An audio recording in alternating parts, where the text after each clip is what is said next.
ತಿರುಪತಿ ತಿಮ್ಮಪ್ಪನ ಸನ್ನಿಧಾನದಲ್ಲಿ ಭಕ್ತರಿಗೆ ನೀಡಲಾಗುವಂತ ಲಡ್ಡು ಏನಿದೆ ಅದನ್ನ ಜನ ಕಣ್ಣಿಗೊತ್ತುಕೊಂಡು ಸೇವನೆ ಮಾಡ್ತಾರೆ. ಅಷ್ಟೊಂದು ಪವಿತ್ರ ಅಂತ ಅದನ್ನ ಆಸ್ತಿಕ ಹಿಂದೂಗಳು ಭಾವಿಸ್ತಾರೆ. ಆದರೆ ಆ ಲಡ್ಡಿನಲ್ಲಿ ಪ್ರಾಣಿಗಳ ಕೊಬ್ಬನ್ನು ಬಳಸಲಾಗಿದೆ.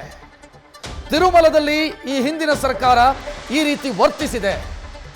ಲಡ್ಡುನಲ್ಲಿ ಗುಣಮಟ್ಟವಿಲ್ಲದ ಪದಾರ್ಥವನ್ನು ಬಳಕೆ ಮಾಡಲಾಗಿದೆ ಅನ್ನೋ ನೇರ ಆರೋಪವನ್ನ ಈಗಿನ ಮುಖ್ಯಮಂತ್ರಿ ಮಾಡಿದ್ದಾರೆ. ದೇವಸ್ಥಾನದ ಅನ್ನದಾನದಲ್ಲೂ ಕೂಡ ಶುದ್ಧತೆ ಇಲ್ಲದಂತೆ ಮಾಡಿದ್ರು. ವೆಂಕಟೇಶ್ವರ ಸ್ವಾಮಿಯ ಪಾವಿತ್ರ್ಯತೆಗೆ ಧಕ್ಕೆ ತಂದಿದ್ದಾರೆ ಅನ್ನೋ ನೇರ ಆರೋಪವನ್ನ ಚಂದ್ರಬಾಬು ನಾಯ್ಡು ಮಾಡಿದ್ದಾರೆ.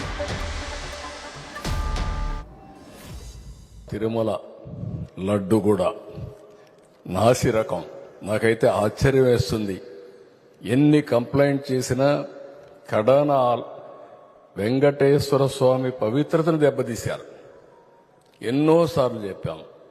అక్కడ ఎంత దుర్మార్గంగా ప్రయత్నం చేశారంటే అంత దుర్మార్గంగా ప్రవర్తించారు. కడాన అన్న దానంలో క్వాలిటీ ఆఫ్ ఫుడ్ లేకుండా చేశారు. దేవుని దగ్గర పెట్టే ప్రసాదం అపవిత్రం చేసే విధంగా ఓసారి బాధేస్తుంది. నాసి రకమైన ఇంగ్రీడియంట్సే కాకుండా ఎనిమల్ ఫ్యాట్ కూడా వాడారని,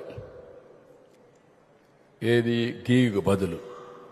ఈరోజు స్వచ్ఛమైన గీ తెమన్నాం, ప్రక్షాళన చేయమన్నాం. నాణ్యత పెరిగింది, ఇంకా కూడా నాణ్యత పెంచుతాం.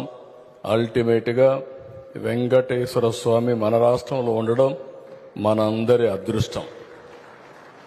ప్రపంచం అంతా మన దగ్గరికి వచ్చే పరిస్థితికి వచ్చారు.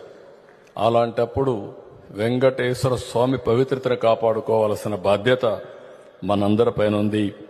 ఇది కూడా చేస్తామని చెప్పి కూడా నేను మీకు తెలియజేస్తున్నా. తిరుమల లడ్డు కూడా నాసి. ನ್ಯೂಸ್ ಫಸ್ಟ್ ನಿರ್ಭೀತಿಯಿಂದ ನಿಮ್ಮ ಪರವಾಗಿ.